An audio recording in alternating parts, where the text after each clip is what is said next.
Donc, notre message d'aujourd'hui aura comme thème les acquis de la foi en Jésus.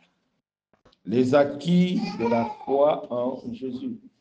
Le but véritable de ce thème, c'est vraiment pour nous aider, pour savoir si réellement nous sommes vrais, si réellement nous sommes des chrétiens conformément à la parole de Dieu.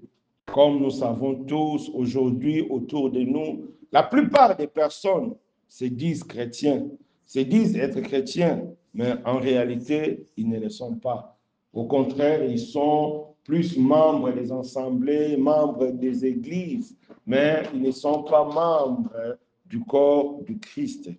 Parce que la différence est de taille. Tu peux appartenir à une assemblée sans appartenir au corps de Christ. C'est-à-dire, c'est des gens qui viennent, c'est des gens qui prient, qui gênent, mais au fond, ils n'ont pas encore donné leur vie à Jésus. Donc, ils n'appartiennent pas encore dans le corps du Christ. Alors, c'est important de s'examiner, c'est important de faire un examen de conscience à chaque fois pour savoir si réellement nous sommes de vrais chrétiens. Donc, le but de ce message d'aujourd'hui, c'est vraiment pour nous aider à savoir si nous sommes des chrétiens. Parce que si nous sommes des chrétiens, il y a des traces. Un vrai chrétien a des traces de Jésus-Christ dans sa vie.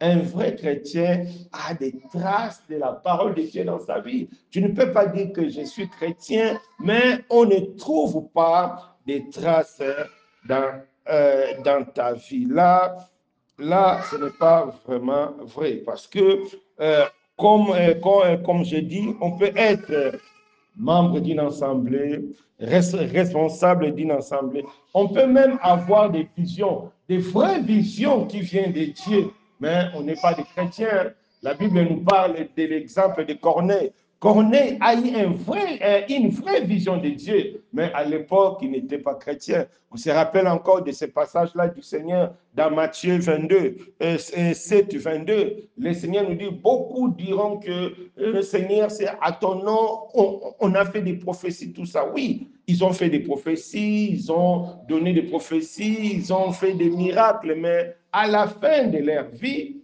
ils étaient rejetés parce qu'ils n'étaient pas vrais. Donc, c'est important. Les gens qui étaient là samedi, le pasteur Monche nous a parlé le cas d'une sœur, d'une dame qui était transgenre. Elle pensait qu'elle était vraiment chrétienne. Elle pensait qu'elle était dans la volonté de Dieu parce qu'elle vivait aussi donc certaines gloires de Dieu. Jusqu'à un jour, Dieu l'a dit, attention, tu n'es pas vrai, tu n'es pas bon à mes yeux. Donc, c'est important. Donc, même si on se dit chrétien, même si on se croit chrétien, mais c'est important, des fois, de temps en temps, de s'examiner, voir si réellement je suis conforme à la parole de Dieu. C'est pourquoi le Seigneur lui-même, dans le livre de Matthieu 16, le Seigneur lui-même avait posé la question à ses disciples, oh, qui suis-je? Et dis donc, qui suis-je, moi, le Fils de l'homme? Pourquoi le Seigneur a posé? C'était aussi une manière de mesurer, de peser. Est-ce que les gens ont vraiment compris mes enseignements? Est-ce que les gens ont vraiment compris ma mission? Donc, faire un examen de conscience, faire un examen en soi, ce n'est pas mal. Ça nous permettra vraiment de savoir si on est dans le droit chemin ou pas. Donc, ce message est là aussi pour nous aider à nous examiner. Est-ce que je suis vraiment dans le droit chemin ou pas? Et l'un des moyens l'un des moyens qui peut nous permettre de se remettre en cause, c'est de se poser cette question. Est-ce que dans ma vie, je manifeste les acquis de la foi en Jésus? Que chacun de nous se pose cette question. Est-ce que dans ma vie, je manifeste les acquis de la foi en Jésus? C'est quoi les acquis? Par définition, les acquis, ce sont des avantages ou bien des privilèges qu'on obtient grâce à une position donnée. Il y a des positions. Une fois que tu arrives à cette position te confère certains avantages parce que tu es arrivé à cette position. Je me rappelle encore au pays, lorsque j'étais encore au pays, il y avait un professeur qui habitait non loin de chez nous. Le professeur, là, à un moment, en tout cas, il galérait parce qu'il prenait même les taxis. En tout cas, il était comme tout le monde. Mais un jour, lorsqu'on a nommé son ami Premier ministre Dikou, on l'a aussi nommé ministre c'est-à-dire de l'enseignement supérieur. Dès qu'il avait obtenu cette position, ce monsieur ne prenait plus les taxis, mais il était dans une Mercedes noire avec garde-corps. Pourquoi? C'est à cause de la position.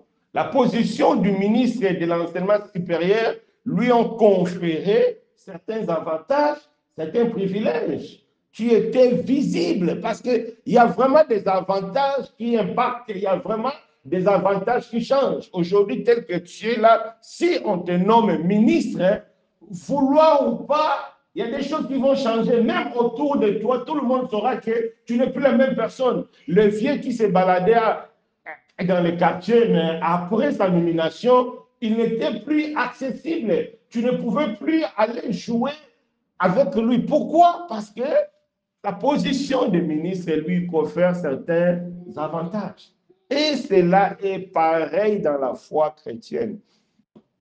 Notre position en Jésus nous confère certains avantages, certains privilèges. Et ces privilèges-là impactent notre vie. Parce que c'est lui qui a réellement Jésus-Christ dans sa vie. La présence de Jésus impacte la vie d'un homme. C'est impossible de dire que moi, je Jésus. C'est impossible de dire que moi, je suis chrétien et que ta vie n'est pas impactée par la parole de Dieu. Ça, ce n'est pas possible. Même si tu vis seul toi-même, tu es chrétien dans ta chambre, mais tu seras impacté parce que Jésus impacte. Parce que lorsque on laisse Jésus entrer dans la vie, on obtient une position. Et grâce à cette position-là, et cette position nous confère des avantages, des privilèges. Et des avantages et des privilèges visibles, appréciables, mesurables, qui impactent notre vie. C'est important. Donc aujourd'hui, nous allons voir ces acquis, ces privilèges que nous avons en Christ qui impactent notre vie. C'est lui qui s'est dit chrétien et que dans sa vie, il ne manifeste pas ses acquis, il ne manifeste pas ses privilèges, ou bien ses privilèges, ou bien ses acquis-là n'impactent pas sa vie. Mon frère, ma soeur, il faut bien se poser des questions. Parce que si tu es dans une position en Christ, grâce à cette position, il y a vraiment des choses qu'on obtient gratuitement et ces choses, c'est-à-dire ces acquis, doivent être visibles, palpables, mesurables et qui vont impacter notre vie. Tu n'as même pas besoin de dire que tu es chrétien. Tu n'as même pas besoin de te balader avec une Bible, mais par ta façon d'être, par ta façon de faire, tout le monde saura que tu n'es plus la même personne. C'est ça.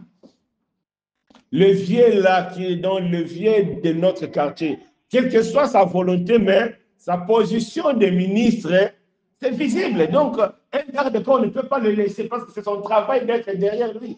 Donc, il ne peut plus prendre les taxis comme tout le monde. Il a une voiture de fonction. C'est-à-dire, la position qu'il a obtenue lui confère certains privilèges, certains acquis. Et c'est pareil pour nous dans le Seigneur. Donc, il y a des acquis qui transforment notre vie, qui changent notre vie. C'est pourquoi la Bible nous explique dans 2 Corinthiens 5, verset 17. Si chacun nous peut prendre sa Bible, 2 Corinthiens, ça c'est important, que chacun nous prenne sa Bible. 2 Corinthiens,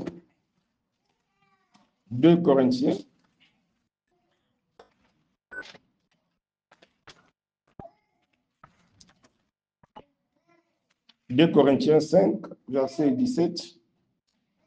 On peut lire. Si quelqu'un est en Christ, il est une nouvelle créature. Les choses anciennes sont passées. Donc, qu'est-ce que la Bible nous dit? Si quelqu'un est en Christ, il devient une nouvelle créature. Donc, si quelqu'un est en Christ, la Bible dit il est. Donc, c'est automatique. Pas il sera, pas il deviendra. Non. Si réellement tu es en Christ, automatiquement. C'est un privilège qui est à cette position. C'est un privilège qui est donné à quiconque qui place sa foi en Jésus. À quiconque qui confesse réellement Jésus comme Seigneur et Sauveur, obtient cette grâce, obtient ce privilège, cet acquis de devenir une nouvelle personne. Qu'il accepte ou qu'il refuse, il deviendra une nouvelle personne. C'est parce qu'il a placé la foi. C'est comme ce ministre-là, qu'il accepte ou qu'il refuse, sa vie ne sera plus pareille. Parce qu'il a maintenant une autre position qui est différente de l'ancienne position. C'est pareil. Lorsque tu deviens Christ, la Bible dit, si quelqu'un est en Christ, il l'est. Donc, tu changes automatiquement, directement, tu deviens une nouvelle création. Et la Bible explique, c'est quoi une nouvelle création? La Bible dit quoi? Les choses anciennes sont passées. Donc, les choses anciennes ont disparu. Tu ne peux pas dire que tu es nouveau et qu'il y a toujours des choses anciennes sont visibles. Non! Les choses anciennes doivent disparaître. Et voilà, toutes choses sont devenues nouvelles. C'est-à-dire, il y aura l'acquisition des nouvelles choses. Pourquoi? C'est à cause de cette position-là que tu es en Christ. Il y a maintenant l'acquisition de nouvelles choses. C'est important. La même personne, tu es là, face à quelqu'un qui est possédé. Si tu dis, démon sort au nom de Jésus, les démons sortent. Mais un païen, même s'il dit au nom de Jésus, les démons ne vont pas sortir. Pourquoi? Parce qu'il n'a pas cette autorité. Pourquoi il n'a pas cette autorité? Parce qu'il n'est pas dans une position des enfants de Dieu. Donc, il n'est pas dans la position de celui qui a foi en Jésus. Parce que l'autorité de Christ est donnée seulement aux personnes qui ont cette position-là en Christ. Voilà les acquis. C'est-à-dire, c'est quelque chose, on ne discute pas. Non. Non, non. Parce que moi, j'ai expérimenté ça. Dans ma vie chrétienne, un moment, bon, je ne savais pas comment faire la délivrance. Un jour, j'ai prié avec une sœur là. Une sœur commence à faire des manifestations. Moi, je ne sais pas, je dis, qui est là? Qui est là? Je ne savais pas. Mais après, avec le pasteur, moi, à un moment, donc il était venu chez nous, bon, ça fait des années, et je l'ai vu comment faire et donc la délivrance. Et à partir de là, moi, je dis, ah, maintenant, si je vois telle manifestation, je prends l'autorité, je dis, démon sort. Pourquoi? Parce que j'ai aussi cette autorité-là. Et après, je l'ai expérimenté. Démon sort, il sort. Pourquoi il sort? Parce que j'ai obtenu un privilège grâce à la position que nous avons en Christ. Voilà. Donc, dans le Seigneur, il y a vraiment les acquis. Et ces acquis-là doivent impacter notre vie. Si ces acquis n'impactent pas ta vie, c'est qu'il y a quelque chose. C'est que Jésus n'est pas au centre de ta vie. C'est important. Aujourd'hui, nous allons voir quelques 5 acquis. Si réellement nous sommes dans le Seigneur, cela doit se manifester. Le premier acquis, c'est quoi? C'est le pardon de péché. Beaucoup vont dire, mais le pardon de péché, non, c'est faux. Celui qui a véritablement expérimenté le pardon du péché par la foi en Jésus, cela laisse l'impact réel dans la vie. Celui qui a véritablement obtenu le pardon de ce péché par la foi en Jésus, Le pardon du péché n'est pas quelque chose anonyme, non. Le pardon du péché véritable impacte notre vie. Le pardon du péché véritable laisse des traces dans notre vie parce que ça modifie beaucoup de choses dans la vie. C'est très important de comprendre cela. C'est quiconque reçoit le pardon et de ses péchés par la foi en Jésus, cela a un impact réel. Prenons nos Bibles. Acte 10, verset 43. Que chacun de nous prenne sa Bible. Acte 10, verset 43. On va voir le premier, c'est-à-dire donc la première trace, donc le premier impact du pardon du péché. On comprend d'abord que par le nom de Jésus, on reçoit le pardon. Acte 10, verset 43. Qu'est-ce que la Bible nous dit? Quelqu'un peut lire Acte 10, verset 43?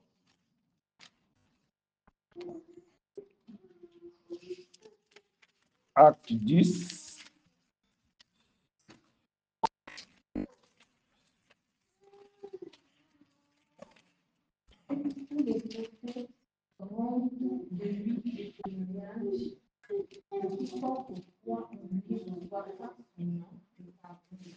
Donc, la Bible nous dit dans Acte 10, verset 43 que tous les prophètes rendent de Jésus un témoignage que quiconque croit à son nom reçoit par le nom de Jésus le pardon de ses péchés. Et celui qui reçoit au nom de Jésus le pardon de ses péchés, cela laisse des traces. Première trace, Romains 8, verset 1. Qu'est-ce que la Bible dit? Il n'y a plus de condamnation. Celui qui a véritablement expérimenté le pardon du Christ, le pardon de Jésus enlève la culpabilité. Si réellement Jésus t'a pardonné, tu n'auras plus de culpabilité, tu ne vas plus être dérangé, tu ne vas plus passer ton temps à pleurer. Beaucoup pensent que le fait de pleurer, cela signifie que Dieu, non, Dieu n'a pas besoin de nos larmes, non, Dieu a besoin de notre cœur. C'est pourquoi la Bible dit, il faut déchirer le cœur. C'est le cœur qui compte. Et c'est lui qui a expérimenté le pardon de Jésus, n'a plus de culpabilité. Il a le sentiment d'être innocent. Pourquoi? Parce que le sang de Jésus a tout effacé. Et la Bible dit, il n'y a plus de condamnation. Non. Quel que soit ton passé, si réellement tu es dans le Seigneur, ton passé ne doit plus avoir de l'impact dans ta vie. Non. Tes erreurs du passé ne peuvent plus t'influencer. Si les erreurs du passé t'influencent, c'est qu'il y a un problème, c'est que le pardon de Jésus n'est pas passé. Parce que lorsque le pardon de Jésus passe, la Bible dit, il n'y a plus de condamnation. C'est-à-dire, le pardon de Jésus a un impact réel. Donc, tu auras le sentiment d'innocence. C'est-à-dire, tu es innocent. C'est ça. Le pardon de Jésus enlève la honte du péché, quel que soit le péché. C'est pourquoi vous voyez des gens qui témoignent. Moi, j'étais impudique. Moi, j'étais adultère. Moi, j'étais sorcier. Un véritable enfant de Dieu n'a pas besoin n'a pas honte de dire que non, moi, j'étais un adultère. Pourquoi? Parce que le pardon enlève la culpabilité. Le pardon enlève la honte liée à ces péchés. Pourquoi? Parce que le péché n'existe plus. Tu es devenu une nouvelle création. Les choses anciennes sont passées, donc ont disparu et de nouvelles choses ont pris la place. En réalité, tu n'es plus la même personne. Alain qui volait, qui mentait, qui fourniquait, qui était sorcier, n'est plus le même Alain qui est une nouvelle création. Non, tu n'es plus la même personne. Non, c'est pourquoi des vrais chrétiens n'ont pas honte de témoigner. Comme Paul témoigne, il dit, tout ce que j'ai fait là, je vois ça comme une poubelle. Vous savez, quelle que soit la qualité ou bien le goût de la viande que tu vas manger, le jour où tu vas vomir, ça, dès que tu regardes ça, ça ne va plus rien te dire, ça va même te donner l'idée de... Donc, tu vas repousser ça. bien qu'en mangeant, donc ça t'a fait du bien. Mais lorsque tu vas vomir, c'est fini. Ce n'est plus la même chose. C'est pareil au péché. Quand on était dans le monde, on prenait plaisir dans le péché. Mais une fois on est dans le Seigneur, c'est fini. Le péché devient comme des vomissements, c'est-à-dire, ça ne va plus. Non, tu ne seras plus attaché à ça. Non, c'est naturel, c'est quelque chose de naturel. Voilà les traces d'une personne qui a obtenu le pardon. Il n'y a plus honte. On témoigne. Un jour, quelqu'un m'a contacté. Il m'a parlé, non, j'ai des soucis, il faut m'aider, j'ai des problèmes. J'ai dit, c'est pas grave, je vais t'aider. Alors, comme on était dans un même groupe, j'ai dit, bon, oui, je l'ai parlé. Et après, je devais faire un enseignement dans ce groupe-là. Après avoir fait l'enseignement, et je reçois un audio de la personne. Donc, la personne a même oublié les soucis qu'elle avait avant, mais la personne m'a envoyé un audio. Ah, prie pour moi, frère, je suis dans l'impudicité, je suis voleuse, je suis ceci. C'est-à-dire, elle commence à dire des choses qu'avant, elle n'avait pas dit. Pourquoi? Parce qu'elle était touchée par la parole de Dieu. Elle a compris que les grands problèmes avec Dieu, c'est le péché. Donc, elle n'avait plus honte maintenant de dire qu'elle était voleuse, qu'elle était dans l'impudicité, qu'elle était dans la fraude. C'est-à-dire, elle n'avait plus honte. Voilà. Lorsqu'on obtient le pardon, il n'y a plus honte. Lorsqu'on a honte d'un péché, c'est qu'on est encore lié à ça. Et si tu es encore lié à un péché, tu as honte, c'est que le pardon de Jésus n'est pas passé. C'est important, mes bien-aimés. Parce que le pardon, c'est un acquis qui doit impacter notre vie. On se rappelle dans la Bible, dans Luc 19, l'histoire des Zachée. Qu'est-ce que la Bible dit? La Bible dit que les gens murmuraient. Zachée était un voleur, Zachée était quelqu'un de mauvaise vie. Mais lorsque Zachée a obtenu le pardon par la foi en Jésus, lui-même, il ne s'occupait plus de ça. Il dit, Seigneur, si j'ai fait mal à quelqu'un, je suis prêt à payer 4 fois. Je suis prêt à diviser ma richesse par 2. Pourquoi? Parce qu'il a obtenu le pardon. Quand tu obtiens le pardon, il n'y a plus de culpabilité, il n'y a plus de honte, il n'y a plus de condamnation. Voilà la première trace de quelqu'un qui a obtenu le pardon de Jésus. Plus de culpabilité, plus de honte, plus de condamnation. Mon frère, ma soeur, si tu as honte de confesser quelque chose, si tu as honte de parler de ta vie passée, c'est que tu n'es pas encore converti. C'est que tu n'es pas encore une nouvelle création. Si tu es une nouvelle création, le passé, tu n'as plus rien à voir avec le passé. Tu n'as rien à voir avec le passé. Regarde Paul. Quand tu vois Paul, lorsque Paul parle, tu vois vraiment il y a une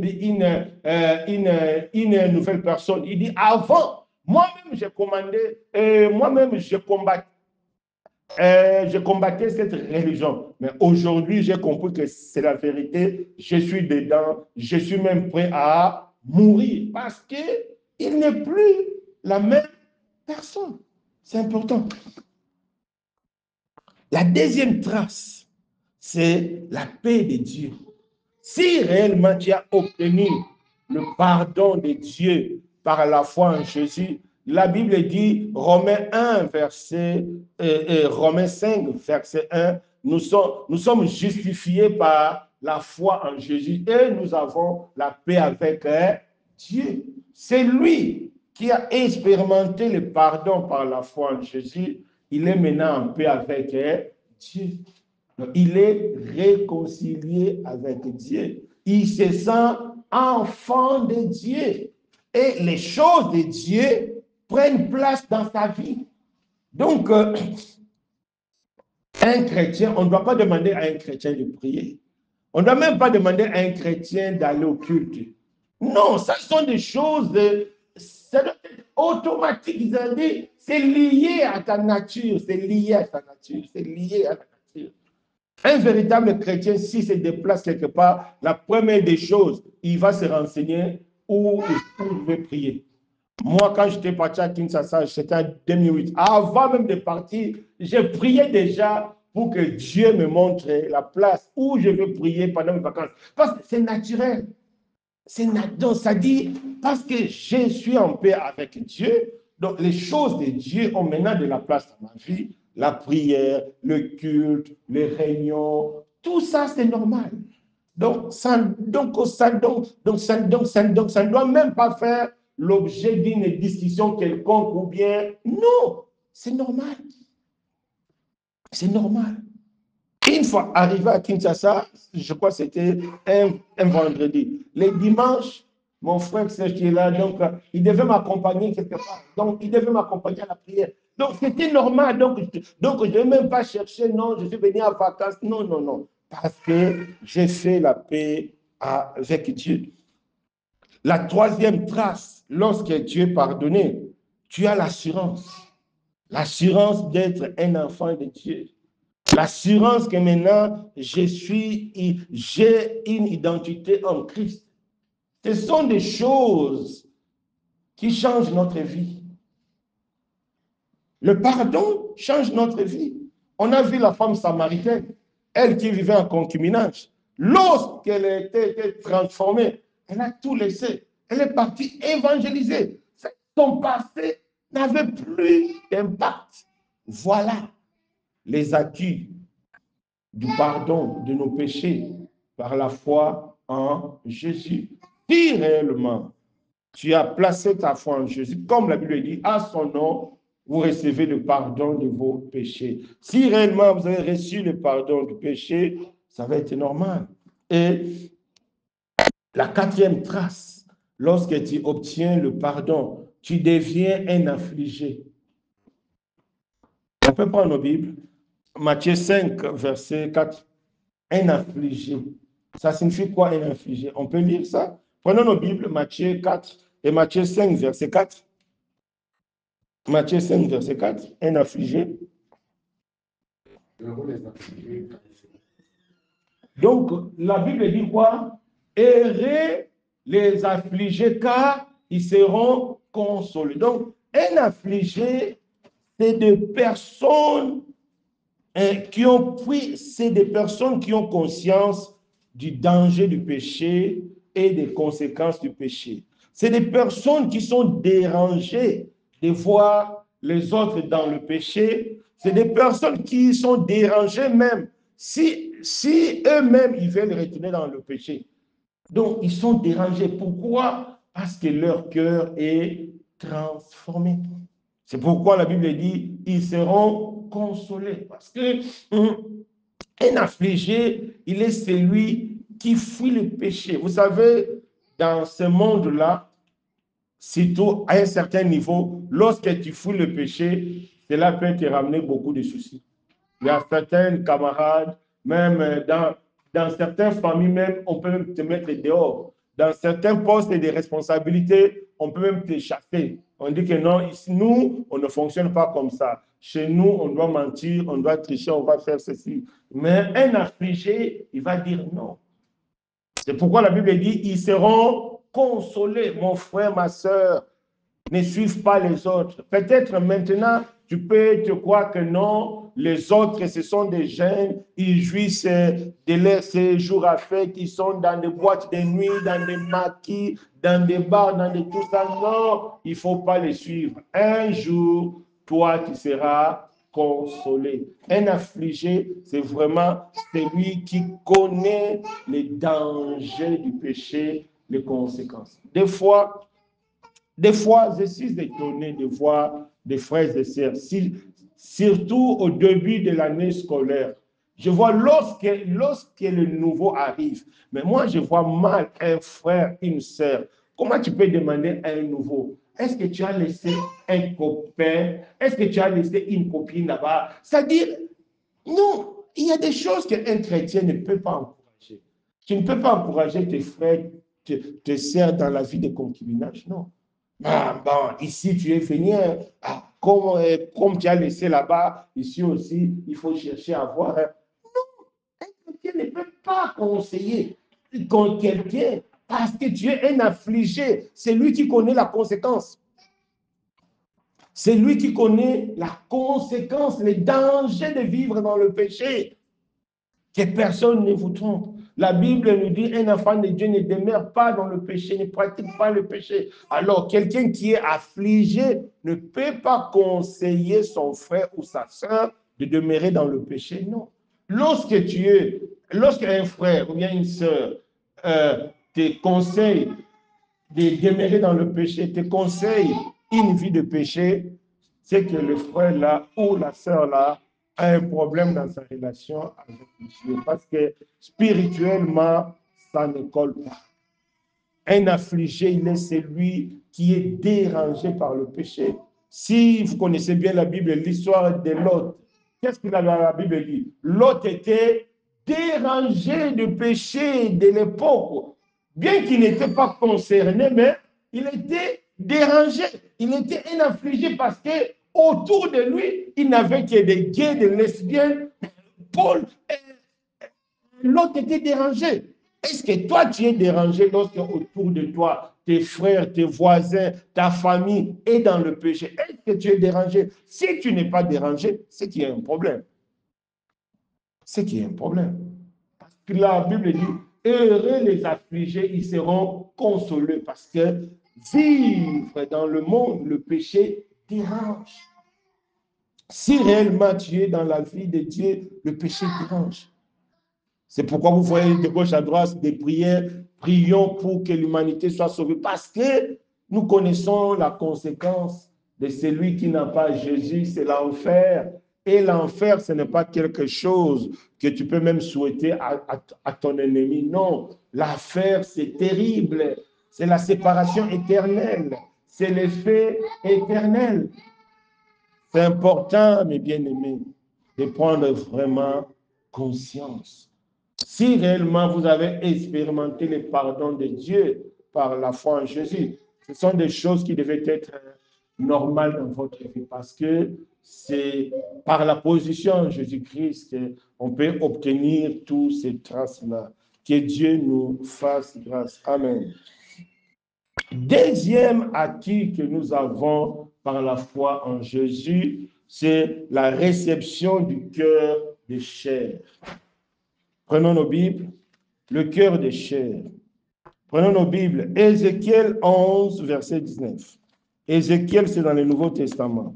Ézéchiel 11, verset 19. Ézéchiel 11, verset 19. Si quelqu'un a trouvé, il peut lire. Ézéchiel 11, verset 19. Je leur donnerai le même cœur. Je mettrai en vous un esprit nouveau. J'ôterai de leur cœur le cœur de pierre et je leur donnerai le cœur de chair. Oui, ici, bien que c'était dans l'Ancien Testament, mais c'était une prophétie pour la nouvelle alliance, c'est-à-dire pour la foi en Jésus. Quiconque a la foi en Jésus, quiconque place sa foi en Jésus, Dieu enlève son cœur de pierre pour lui donner un cœur de chair. C'est-à-dire, il n'y a pas un chrétien qui doit avoir un cœur de pierre. C'est quoi la pierre? La pierre, c'est quelque chose de dur. La pierre, c'est quelque chose d'intraitable. La pierre, c'est donc c'est quelque chose de dangereux. Mais Dieu enlève le cœur de pierre pour nous donner un cœur de chair. Et Dieu va ajouter, il va graver, il va nous rendre obéissants. C'est important. C'est-à-dire, avoir le cœur de chair, c'est vraiment un acquis. C'est par la foi. C'est une œuvre de Dieu. C'est un don de Dieu. Et cela laisse des traces. Tu ne peux pas dire que j'ai un cœur de chair, mais tu n'arrives pas à pardonner. Tu n'arrives pas à supporter les autres. Tu es égoïste.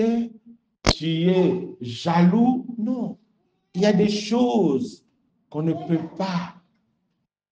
Même si tu as fait aujourd'hui, demain tu auras les regrets parce que tu as maintenant un cœur de chair. C'est important. C'est très important. Prenons nos Bibles. On va voir un cas concret de quelqu'un qui a un cœur de chair. Matthieu 1, verset 19.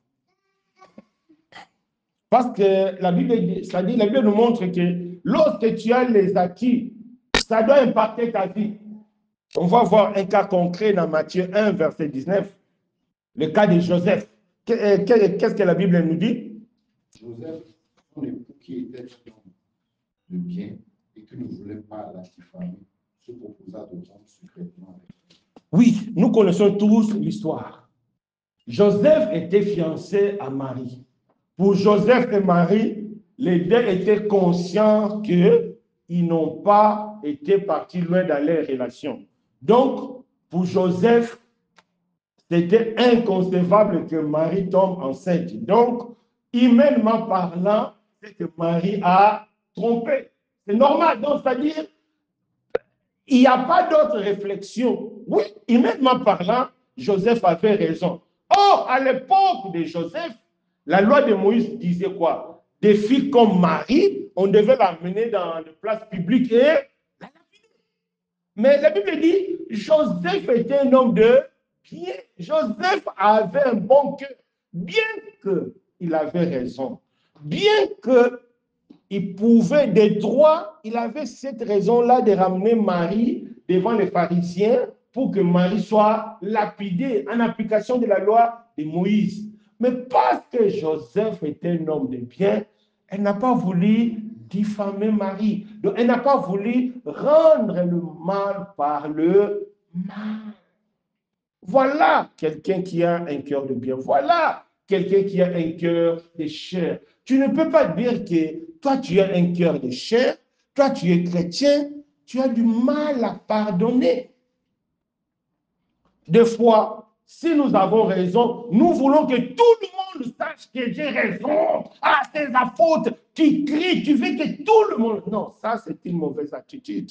C'est ce que Joseph nous apprend. Il avait raison. Il pouvait bien crier. Il pouvait bien aller dans la famille de Marie, faire du bruit. Mais il n'a pas fait ça. Pourquoi? Parce qu'il était un homme du bien. C'est ça la douceur de Jésus. C'est ça la bonté de Jésus. C'est-à-dire, c'est lui qui a un bon cœur. Il est celui qui change l'atmosphère. Même si tu avais raison, même si l'autre a tort, mais parce que tu as un cœur du bien, tu changes l'atmosphère à l'atmosphère de la bonté, du pardon. Pourquoi? Parce que tu as un cœur de chair, un cœur prêt à pardonner. C'est ça la vie chrétienne. C'est ça la vie chrétienne, mes bien-aimés.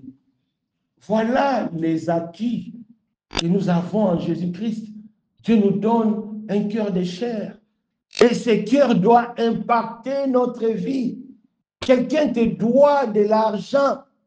Quelqu'un te doit, mais tu ne viens pas chez lui faire la folie. Tu ne viens pas chez lui saisir des choses. Des fois, nous voyons ici, ah, tu pars chez la frère ou bien chez les frères ou bien la sœur, tu saisis quelque chose. Ah oui, parce qu'il me doit, il ne peut pas me donner. Non, un chrétien ne peut pas faire ça. Non. Bien qu'on a le droit, mais à cause du cœur de Jésus, on ne peut pas faire. On se rappelle de l'histoire même, le jeudi, le pasteur Monge nous a rappelé de cet homme qu'on avait pardonné. Son maître l'a pardonné. Il devait beaucoup à son maître. Son maître l'a pardonné. Mais lui, en sortant, dès qu'il a vu son ami qui lui devait, il a menacé, il a saisi pour le ramener en prison. Voilà le mauvais cœur, le cœur de Pierre. Mais cela ne doit plus se retrouver en nous. Pourquoi? Parce que Jésus-Christ vit en nous. Si Jésus-Christ vit en nous, parmi les acquis, Dieu nous a donné un cœur de pardonner les supporters. Vous avez médité, vous avez vu la méditation de vendredi et hier. Vous vous rappelez? Hier, je n'avais pas fait la méditation, mais j'avais seulement lancé l'audio de méditation de vendredi. On va revoir ça. Prenons on va prendre le groupe, on va lire ça. Méditation de vendredi. James, lis-nous la méditation du vendredi. Je ne sais pas pourquoi vous ne méditez pas, pourquoi vous ne lisez pas. Lis la méditation du vendredi.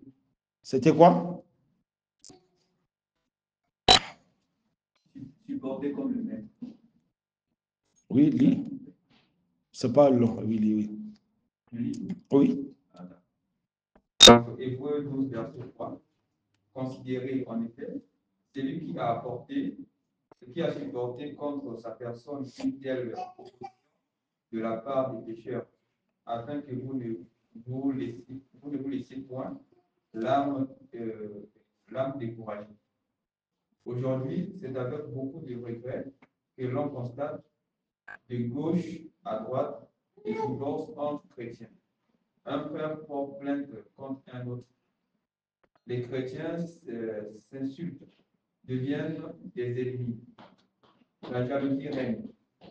Ce constat d'échec est dû à l'ignorance des notions de base de la foi.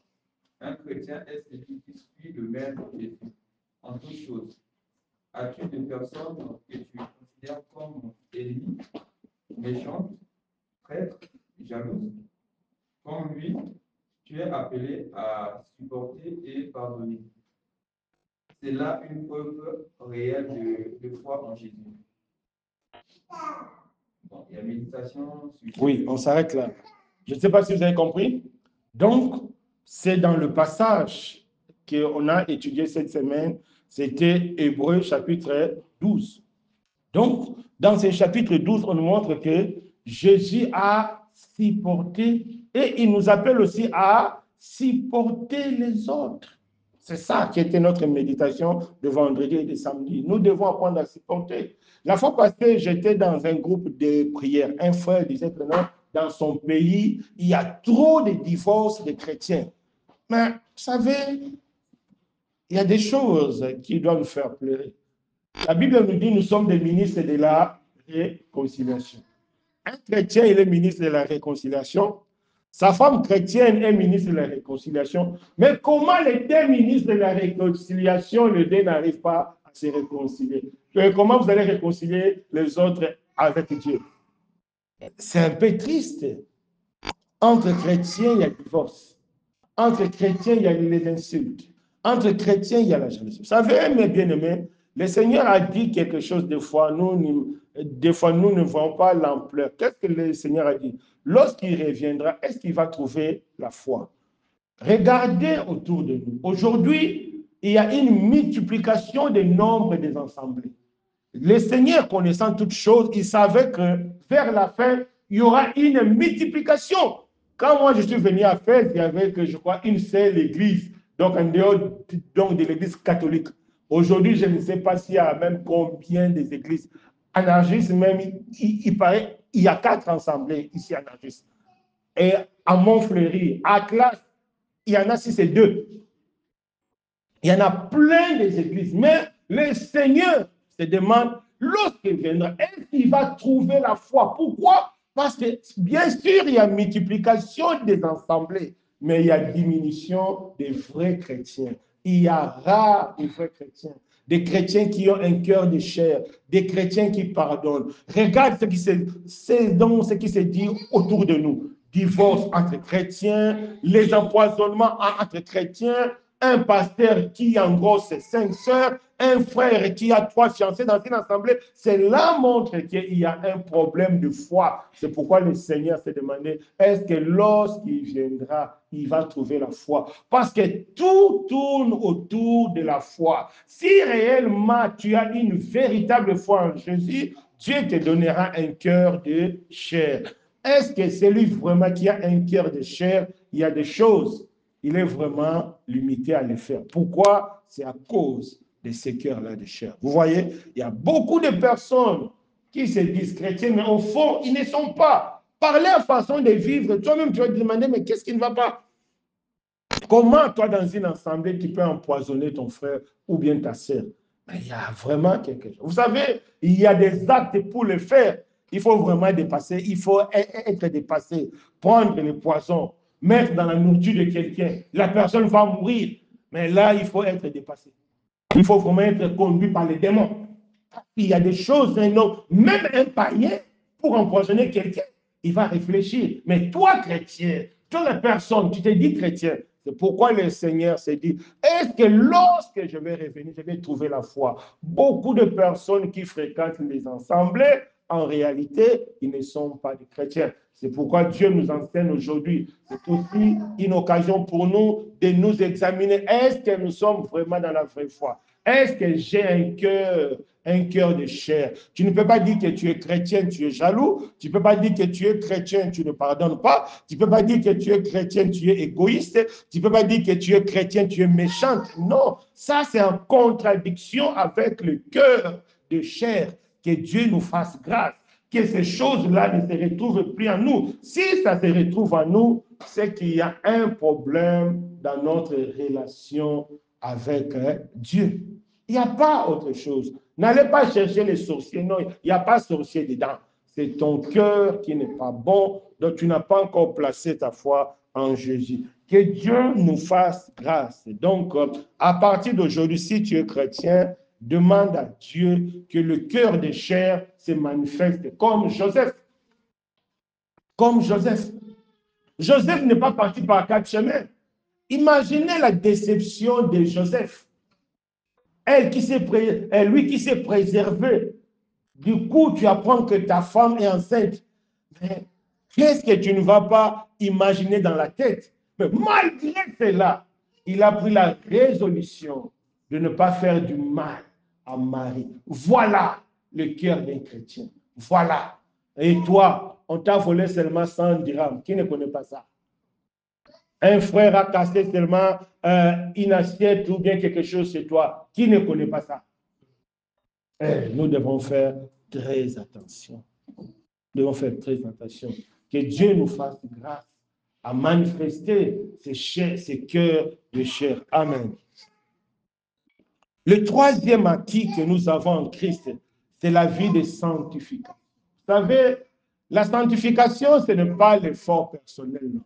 Personne de lui-même ne peut se discipliner et vivre dans la sanctification. Non. En réalité, la sanctification, c'est la présence de Dieu en nous. On peut lire vite 1 Jean 3, verset 9. 1 Jean 3, verset 9, qu'est-ce que la Bible nous dit? 1 Jean 3, verset 9. 1 Jean 3, verset 9, qu'est-ce que la Bible nous dit?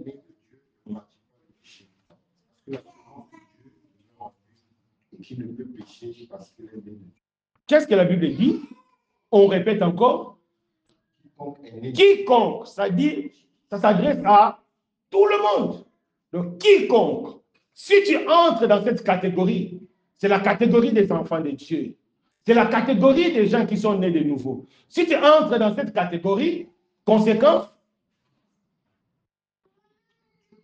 tu ne pratiques pas le péché. C'est-à-dire, le péché ne peut plus être quelque chose que tu vas demeurer, qui va rester là-bas. Non, c'est-à-dire, par exemple, être en concubinage, c'est vraiment demeurer dans le péché. Tu demeures dedans. Si aujourd'hui tu n'es pas tombé, demain tu vas tomber. Si demain tu ne vas pas tomber, après... Non, c'est-à-dire, ce sont des choses que les chrétiens ne doivent plus être dedans. Non, pourquoi? La Bible nous explique à cause de la sémence de Dieu. Ce n'est pas parce que j'ai pris beaucoup, non. Ce n'est pas parce que je gêne beaucoup, non. Mais c'est parce que j'ai la sémence de Dieu. La sémence de Dieu, c'est un privilège que Dieu nous donne. Parce que j'ai placé ma foi en Jésus, Dieu lui-même décide de venir habiter en moi. Dieu lui-même décide de graver sa parole. Donc, l'obéissance, c'est Dieu qui fait le premier pas. C'est ce que Dieu nous explique dans ce qu'on avait lu dans Ézéchiel 11, 19. Ça dit, Dieu nous rend obéissants. Lui-même nous rend obéissants. Lui-même, il grave sa parole dans notre cœur. Pourquoi? Parce qu'il nous a donné un cœur de chair. Un cœur capable d'écouter sa parole, un cœur capable de lui obéir, un cœur capable de supporter, un cœur capable de fuir le péché. Vous pensez que les Joseph, les Daniel ont fui le péché parce qu'ils étaient extraordinaires? Non, non, c'est parce qu'ils étaient attachés à Dieu. C'est l'attachement à Jésus qui nous permet de vaincre le péché. C'est l'attachement à Jésus qui nous permet de marcher dans la sanctification. C'est lorsque nous sommes faibles, c'est là où la puissance de Dieu se manifeste. C'est que Dieu a dit à Paul, c'est là où tu n'arrives pas, c'est là la puissance de Dieu va se manifester. parce que tu es attaché à Dieu par Jésus-Christ. Voilà la conséquence de la foi en Jésus. Tu ne peux pas dire que tu as foi en Jésus, mais tu vis dans les désordres. Un chrétien qui est alcoolique, ça, c'est quel type de chrétien qu'on voit aujourd'hui? Un jour, moi, j'ai visité une sœur lesbienne, mais elle te dit chrétien. Dans mon cœur, j'ai dit, est-ce que tu comprends même ce qu'elle dit? Elle gêne, hein? Elle m'a dit, frère, moi, je fais des jeûnes à sec 3 jours. Même si tu fais 1000 ans de jeûne à sec, je n'ai pas dedans. Parce que c'est incompatible avec la foi. Parce que la Bible dit, un chrétien ne pratique pas à cause de la sémence de Dieu. Même si tu es tombé, Dieu va te révéler, te relever. Parce que la Bible dit, 7 fois mon juste tombera, 7 fois je vais le relever. Pourquoi? Parce que la sémence de Dieu est en nous. Dieu ne nous laissera pas dans le péché à cause de sa sémence qui est en nous, à cause de Jésus, à cause de ce que Jésus a accompli. Mais si toi, tu vis dans le péché, volontairement, tu te mets dans le péché, c'est que tu n'aimes pas Jésus. Tu n'aimes pas Jésus. Tu n'aimes pas Jésus. C'est lui qui aime Jésus. La puissance de Jésus se manifeste. Le fait de venir à l'église ne fait pas de toi un enfant de Dieu, mais c'est le fait d'aimer Jésus. C'est le fait de laisser que Jésus contrôle ton cœur. Jésus dirige ton cœur. Voilà les signes qui montrent que tu es un enfant de Dieu. Donc, le troisième acquis, c'est la vie de sanctification. C'est parce que tu es attaché à Jésus qui vient dans la sanctification. Donc, celui qui est dans la sanctification, il est celui qui fuit volontairement le péché. Il est celui qui a la victoire sur le péché à cause de l'Esprit de Dieu. C'est Dieu qui nous rend capable. Donc, mon frère, ma soeur, si tu es conscient que tu n'arrives pas à marcher dans la sanctification, entre dans ta chambre, fléchis les genoux, fais appel à Jésus, il te rendra capable. C'est Jésus qui nous rend capable. Et le quatrième acquis que nous avons en Jésus, comme on a déjà parlé, c'est être ministre de la réconciliation. Donc, avoir le cœur de partager la parole de Dieu, avoir le cœur de vouloir que les autres soient sauvés, c'est un acquis, c'est un don. C'est Dieu lui-même. La Bible dit, c'est Dieu lui-même qui nous a fait des ministres de la réconciliation. C'est-à-dire, si tu es frère, si même Dieu veut nous poser la question, depuis que tu es devenu chrétien, combien de fois tu as partagé la parole de Dieu? Combien de fois tu as eu le souci de ramener quelqu'un dans le Seigneur? Combien de fois tu as eu le souci de faire sortir ton frère ou bien ta sœur dans le péché? Combien de fois? Tu vas me dire que non, le salut est individuel. C'est ça, non? Le salut est individuel. Et donc, l'enfer est pour tout le monde. C'est ça? Non. C'est la réconciliation. C'est un cœur que Dieu donne. Si réellement nous sommes de Dieu, nous devons avoir cette qualité, cette facilité d'être affligé. C'est ça la Bible dit. Heureux des affligés. Lorsque tu vois que tes parents, lorsque tu vois ta famille, ta femme, tes enfants sont dans le péché, tu es dérangé, tu fléchis les genoux, tu pries. Pourquoi? Parce que tu connais les conséquences de la vie sans Christ. Les gens qui n'ont pas Christ, ils vont finir dans l'enfer. Ils vont finir dans le feu éternel que personne ne se trompe. Il ne faut même pas avoir des illusions. Il ne faut pas suivre ce qu'on écrit là, son âme repose en paix. Moi-même, je ne conseille même pas aux chrétiens, si quelqu'un m'a dit que son âme repose en paix. Tu ne connais même pas la personne. Moi, je ne dis plus ça. J'ai dit seulement que Dieu fortifie la famille éprouvée. Je ne dis pas que son âme repose en paix, parce que je ne le connais pas. Je ne sais pas. Et pour éviter ça, nous devons évangéliser. Nous devons parler de Jésus aux autres. Voilà. C'est un acquis. C'est un don de Dieu. Gratuit. Être ministre de la réconciliation. C'est un acquis. Combien de fois tu parles de Jésus? Des statuts. Aujourd'hui, Dieu nous donne même la possibilité avec WhatsApp, Facebook. Des fois, nous passons, des fois, je passe aussi mon temps à fouiller les statuts de certains membres de l'Assemblée. Des fois, je vois des Kofi, des Papa Wemba, des choses. quand même des choses. Des fois, je suis dérangé, oui. Moi, quand je vois ça, je suis dérangé. Je dis, c'est comme si j'ai fait un travail. Oui, je suis dérangé quand je vois les statues de mes frères et sœurs, les Kofi, les Wemba, les choses comme ça. Je suis dérangé, oui. Ça, c'est que je vous dis vrai. Je suis dérangé parce que c'est incompatible. Ça fait un jour, il y a quelque chose qui m'a marqué. Je marchais lorsqu'on priait là-bas à l'Irak. J'ai vu une sœur, elle avait porté, je ne sais pas, une culotte, un slip de haut, vraiment une culotte tout petit. J'ai dit, mais comment une sœur peut porter ça? J'ai dit, je vais d'abord me rapprocher, voir c'est quelle sœur comme ça, parce que ça m'est dépassé. Je vois, c'est une sœur de l'Assemblée. Ah, dès qu'elle m'a vu, ah, frère Alain, laisse-moi. Je dis, oh, mais qu'est-ce que moi j'ai fait? Elle m'a dit, non, Dieu voit que le cœur. Moi, je n'ai rien dit, mais elle me commence à dire, oh, Dieu voit le cœur. Dieu voit le cœur avec ça. Dieu voit le cœur avec ça. Et après, j'ai croisé un autre frère de l'Assemblée. Il m'a dit, frère Alain, est-ce que tu as vu Sœur X? C'est comme si aujourd'hui, elle est sortie avec slip. Oui, c'est ça. J'étais étonné. Parce que j'ai vu la sœur, dit non, je vais quand même me rapprocher, voir c'est quelle sœur. C'est une sœur de l'Assemblée. J'étais très attristé. Oui. À chaque fois que j'entends des bêtises concernant le membre de l'Assemblée, je me sens concerné. Oui, je me sens concerné. Oui, je me sens concerné. C'est normal. Je me sens concerné. Parce que normalement, il y a des choses qu'on ne devait plus voir dans notre vie. Tu as fait une année avec nous. Tu écoutes la parole de Dieu. Tu es toujours dans ta vie passée. Il y a un souci. Un souci. C'est que tu es membre de l'Assemblée, mais tu n'es pas membre du corps du Christ. Parce que si tu es membre du corps du Christ, il y a des choses qu'on ne doit pas faire.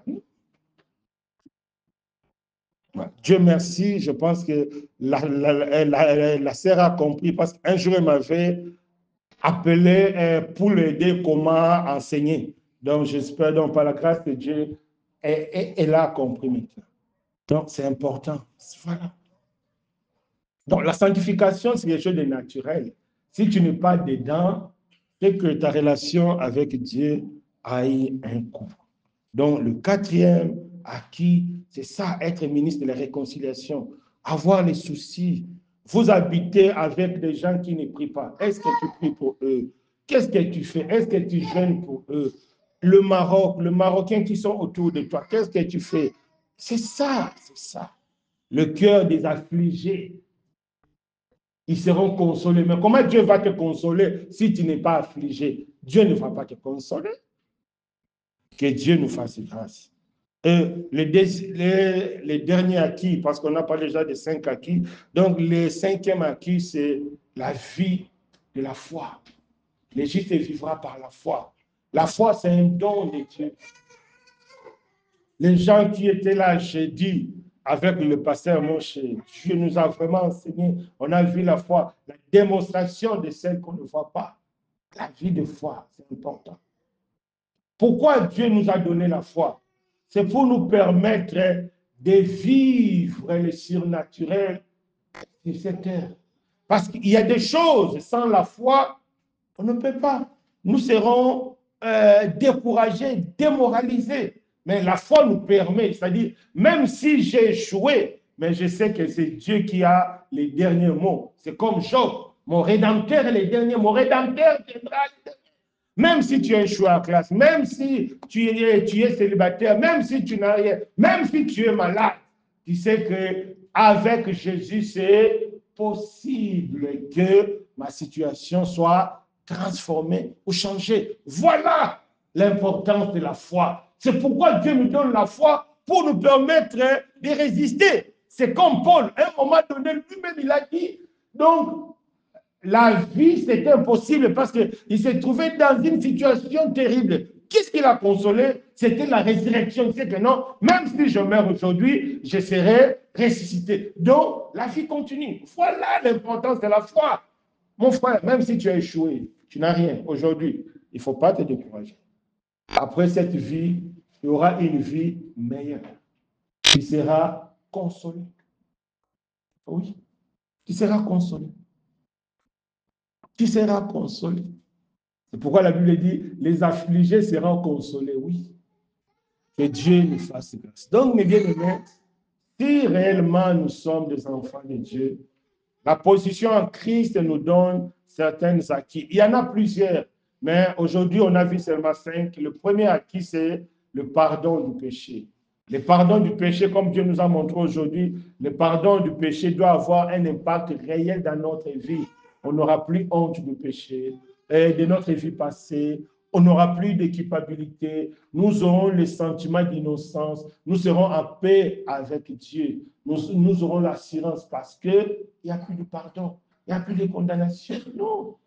Tu ne peux pas dire que tu es chrétien, tes erreurs passées, ça remonte toujours dans la tête. C'est Satan qui vient nous remonter encore ça dans la tête. Mais tu vas dire, c'est fini. Moi, je ne suis plus dedans.